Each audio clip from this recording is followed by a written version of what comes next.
Bismillahirrahmanirrahim. Assalamualaikum warahmatullahi wabarakatuh. Selamat siang anak-anakku semua, siswa SMA Negeri Bendera. Pada kesempatan ini Pak Imam akan menjelaskan masalah memperbaiki sistem rem konvensional, dan kita akan mendiagnosa kerusakan-kerusakan yang terjadi pada sistem rem konvensional. Kebetulan kita sudah membongkar rodanya. Kita bisa lihat ini namanya unit dari rem depan, ya, rem depan. Dan Pak Imam akan menerangkan terlebih dahulu komponen dari rem depan. Ya, komponen rem depan itu terdiri dari satu adalah piringannya sendiri, piringan ini, ya. Kemudian ada kaliper, ini kaliper. Saya buka.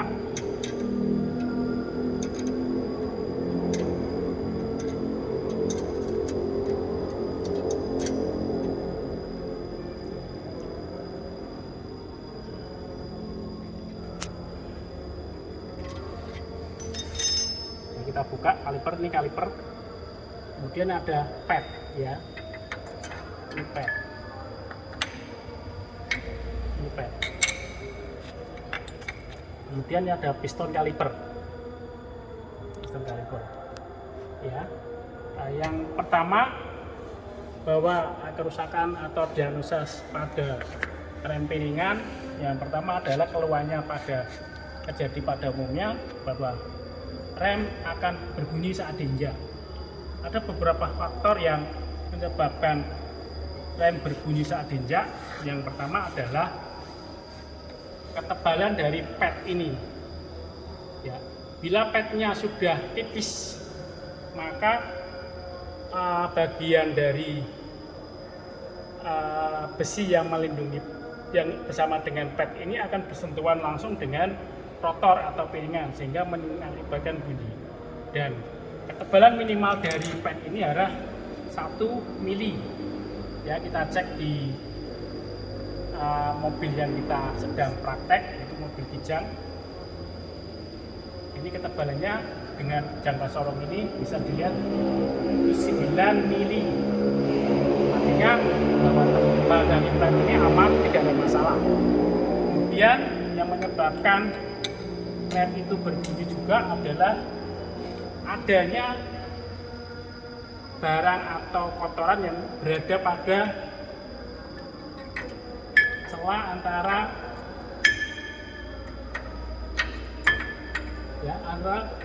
piringan ini dengan pad. Kalau ada barang asing di sini menimbulkan gesekan dan dia berbunyi. Kemudian bisa jadi karena piringan ini sendiri. Piringan ini mempunyai keolengan. Ya. Kalau di atas 0,1 mili, maka piringan ini akan oleng sehingga menimbulkan bunyi. Kita cek pengecekan piringan itu kita menggunakan alat yang namanya dial indikator. Kita pasang pada tempat tertentu, ya. Kita pastikan tidak bergerak, aman, ya. Terus kita sentuhkan dengan rotornya, ya. Rotor kita setting di angka 0,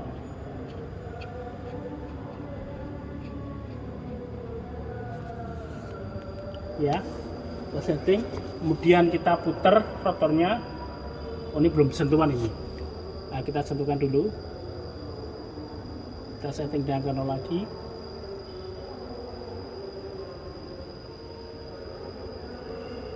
Ya, kita putar. Itu dari gerakan ke kiri dan ke kanan. Ya. Ke kirinya ada 12, ke kanannya ada 11, sehingga 11 tambah 12 ada 23, sehingga dikalikan satu stripnya ini bernilai 0,01 kalikan 23 berarti 0,23, sedangkan keolengan maksimal yang diizinkan adalah 0,1, sehingga piringan ini bermasalah, ya, harus diperbaiki. perbaikan yang bisa dilakukan adalah dengan membubut piringan tersebut. Ya. Ada dua cara. Pertama membubut, keduanya adalah mengganti. Bila ketebalan dari piringan ini sudah tidak memungkinkan, ya maka hal yang terbaik adalah dengan mengganti piringan tersebut. Dan kita cek bahwa piringannya ini ada bergelombang atau tidak. Kalau bergelombang berarti sudah wajib untuk dibubut. Ya. Kemudian hal-hal yang lagi yang membuat rem ini berbunyi adalah dari penggunaan pengereman yang terlalu lama, ya, terlalu sering digunakan dia akan berbunyi. Kemudian satu itu untuk masalah dengan rem yang berbunyi. Kemudian yang kedua adalah mobil keras saat injak. Mobil keras saat injak yang membuat rem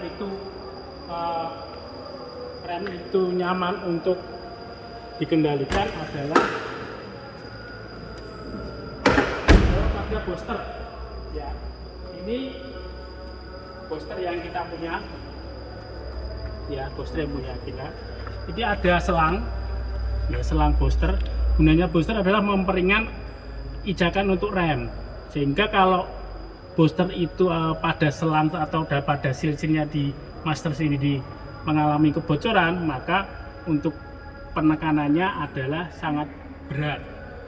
Ya, itu untuk masalah rem bergetar.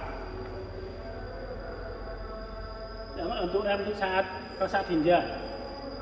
Kemudian masalah yang berikutnya adalah bila rem itu ditekannya terlalu dalam. Ya, kita menekan rem terlalu dalam. Itu masalahnya yang pertama adalah di kebocoran master cylinder. Ini namanya master cylinder.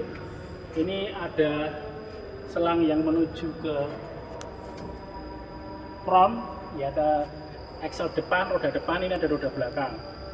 Bila selang-selang ini mengalami kebocoran, ada silnya di dalamnya bocor, maka mengakibatkan pengeremannya akan terlalu dalam.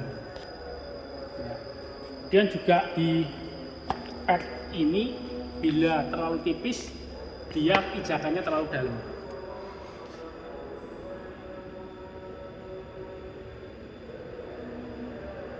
Kemudian penyebab yang lain kerusakan pada sistem rem konvensional ya, peleknya panas. Ya, ini pelek jadi panas, ini peleknya. Ini terjadi karena pengeremannya yang terlalu lama, terlalu sering rem, sehingga menyebabkan pelek panas. Kita langkah ke rem belakang. Ya, ini tromol. Ini tromolnya, ya kan, komponen belakang juga sudah kita bongkar dan tromol.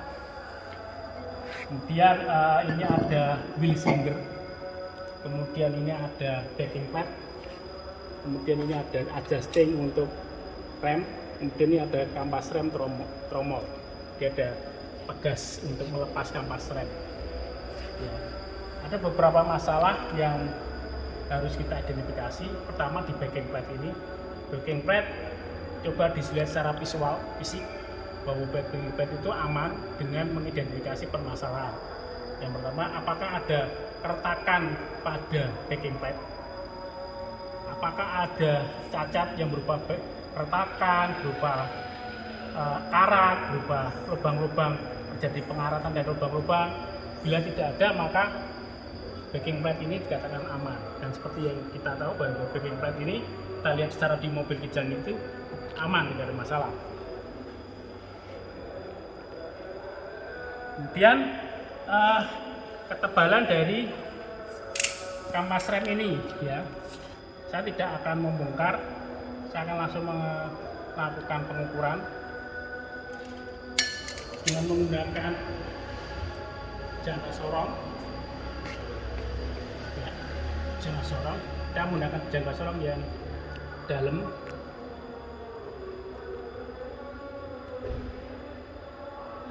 Ya, di sini masih tebalnya sekitar 6 mili, masih aman, masih tebal. Ya, yang ini yang tadi seperti yang di rem depan, kalau terlalu halus, terlalu namanya tipis, mengakibatkan ini besinya ini bersentuhan langsung dengan tromol dan mengeluarkan bunyi. Kemudian pada tromol ini juga kita cek, dia spesifikasinya adalah 226 sampai 230. 226 sampai 230. Ya, kita ukur di sini. Ini adalah 228.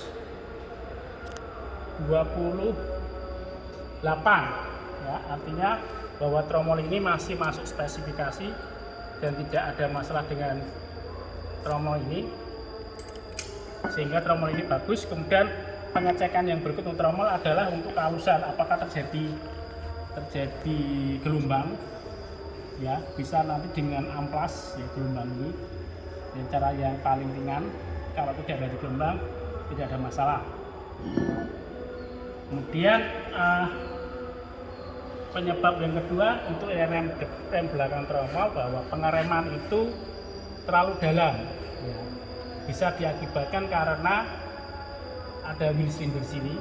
Ya, wheel cylinder ini mengalami kebocoran pada silsilnya, sehingga akan mengakibatkan pengeremannya terlalu dalam.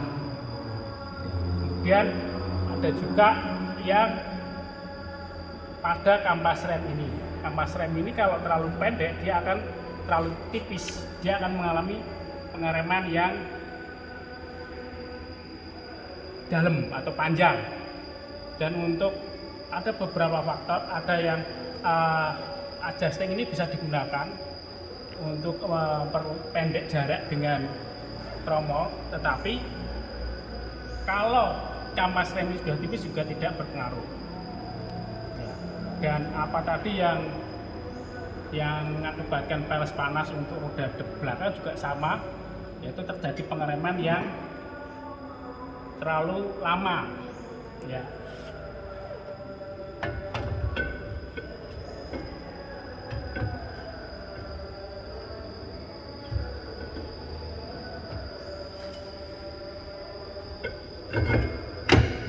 Ini untuk rem belakang, kita pasang lagi untuk rem depan.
Ya.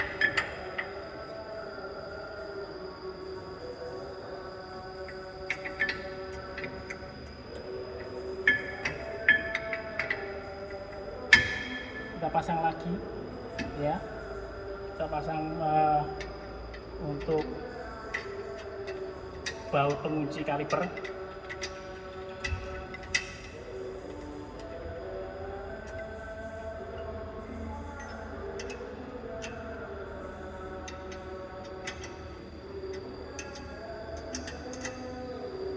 Oke, selesai.